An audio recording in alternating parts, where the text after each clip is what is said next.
Henry Addison. Henry Addison, VC February 1821 – 18 June 1887, was an English recipient of the Victoria Cross, the highest and most prestigious award for gallantry in the face of the enemy that can be awarded to British and Commonwealth forces. A soldier with the 43rd Regiment of Foot, he was awarded the V.C. for his actions on 2 January 1859 during the Indian Mutiny. Details. Born in Bardwell, Suffolk, Addison was about 37 years old, and a private in the 43rd Monmouthshire Regiment of Foot, later the Oxfordshire and Buckinghamshire Light Infantry, British Army during the Indian Mutiny, when the incident for which he was awarded the V.C. took place on 2 January 1859 near Curry, India. On 1 January 1859, 30 men of the 43rd Light Infantry, commanded by Gerald Young, and contingents from the 1st Madras Regiment and the Royal Artillery left the brigade at Punnery, while the remainder of the brigade returned to Koti. The following day, after descending a hill, the troops saw a village from which smoke was rising and people running from houses into the jungle. The troops moved into the jungle and were engaged in action with the enemy for nearly 2 hours. The enemy was well armed with muskets, bayonets, swords, and ammunition. During the action, Lieutenant John Osborne attempted to shoot his assailant with a revolver. However, the attacker was too fast for him. Addison intervened, and in an act of great gallantry saved Osborne's life, and was severely wounded. Addison was recommended for the V.C. in a dispatch from Lieutenant Colonel F. Gotteux, commanding Field Detachment, to the Assistant Adjutant General Sauver Field Division on January 15, 1859, whilst in the neighbourhood of Curry. Lieutenant Osborne, political agent of Rawab, was wounded by a sword cut on the right hand. He was at the time he was attacked, closely followed by 3 men of the 43rd Light Infantry, 2 men of the artillery being a few paces in front of him.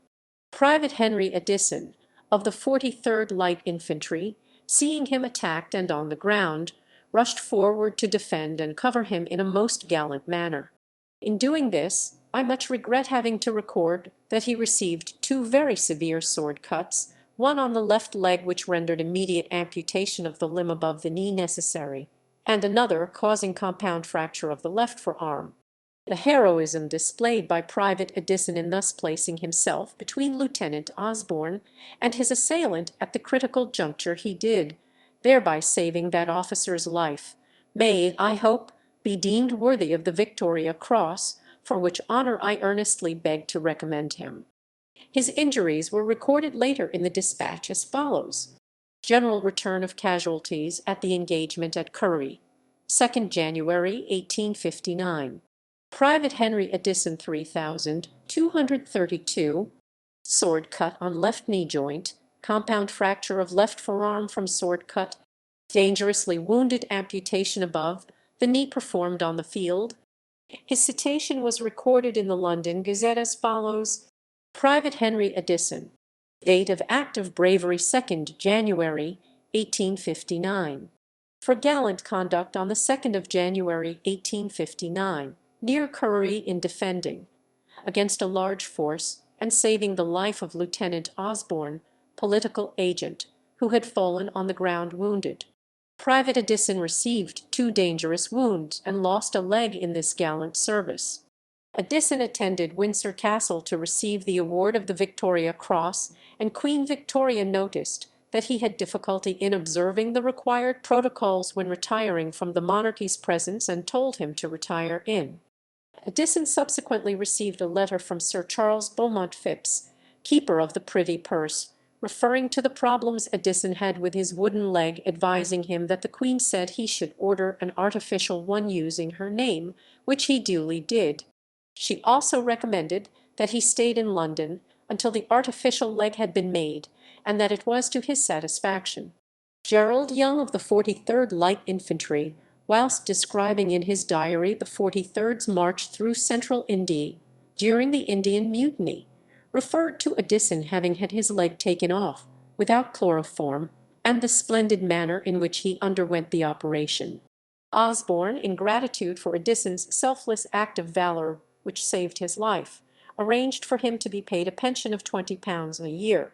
Addison lived in Bardwell, Suffolk from 1859, and only left there to make his annual visit to Colonel Osborne, who died on 8 October 1881. He was also awarded an Army Long Service and Good Conduct Medal. His Victoria Cross is displayed at the Royal Green Jackets Rifles Museum in Winchester, England.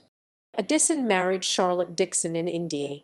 The only child of the marriage, a son named William, died aged 2 years old on 8 August 1862.